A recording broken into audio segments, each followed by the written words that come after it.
साम्राज्य सामान्यांचा असामान्य आवाज। Akhil Bharatiya karaoke club, dream foundation, Ananya tourism Pune आणि वीरशैव कक्कय्या समाज महिला प्रतिष्ठान यांच्या सौजन्याने शनिवार दिनांक 11 ऑक्टोबर 2025 रोजी संध्याकाळी 5 वाजता हुतात्मा स्मृती मंदिर सोलापूर येथे तुमसे मिलने की तमन्ना है या हिंदी मराठी सदाबहार गाण्यांच्या सुरेल मैफिलीचे आयोजन करण्यात आले आहे। या कार्यक्रमाच्या निमित्ताने माजी राष्ट्रपती डॉक्टर APJ अब्दुल कलाम, स्वरकोकिळा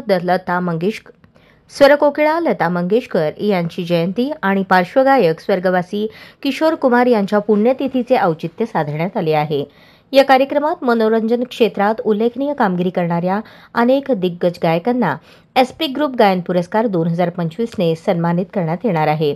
तसेच सामाजिक, शैक्षणिक आणि क्रीडा क्षेत्रात योगदान देणाऱ्या मान्यवरांनाही विविध पुरस्कारांनी गौरवण्यात येणार आहे। कार्यक्रमात रविकुमार अतरगा, अमरसिंह पाटील, अल्फिया मुलानी, अनिता अय्यर, सायली साठे, मेघांबरी साळुंखे, पूनम लाडे यांच्यासह अनेक प्रसिद्ध कलाकार आपली गायकी सादर करणार आहेत। कार्यक्रमाचे प्रमुख संयोजक युसुफ पिरजादे असून परशुराम माने, काशीनाथ भदगुंडकी, सुरेश वाघमोडे, राम अंकुश हुल्लेकर, नागेश वाघमारे, सुवर्णा शहा यांचे विशेष सहकार्य लाभले। या सुरेल संध्याकाळी रसिक प्रेक्षकांसाठी लकी ड्रॉचेही आयोजन करण्यात आले असून विजेत्यांना दिवाळी गिफ्ट देऊन सन्मानित केले जाणार आहे। सर्व संगीतप्रेमींना या कार्यक्रमासाठी प्रवेश मोफत असून आयोजकांनी उपस्थित राहण्याचे आवाहन केले आहे। आपण जर समजा आपल्या पद्धतीने सोलापूरला जर डेव्हलप केलं आणि सोलापूरमधल्या लोकांना जर वाव दिला आणि त्याच्यामधून जसं ब्रँडिंगचं काम करता येतं किंवा बिझनेसेस वाढवता आले ना, तर ते सर्वात मोठा उद्देश माझा आहे की बाबा कलाकारांच्या सोबत घेऊनच मी कलाकार करणार आहे पुढे।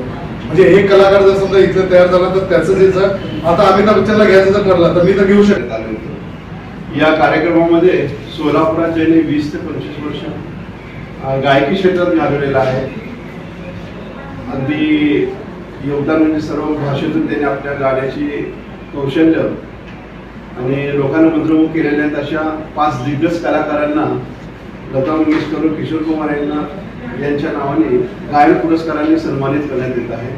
त्यांचे फोटोज आणि त्यांची नावं आपल्या प्रेस नोटमध्ये आहेत।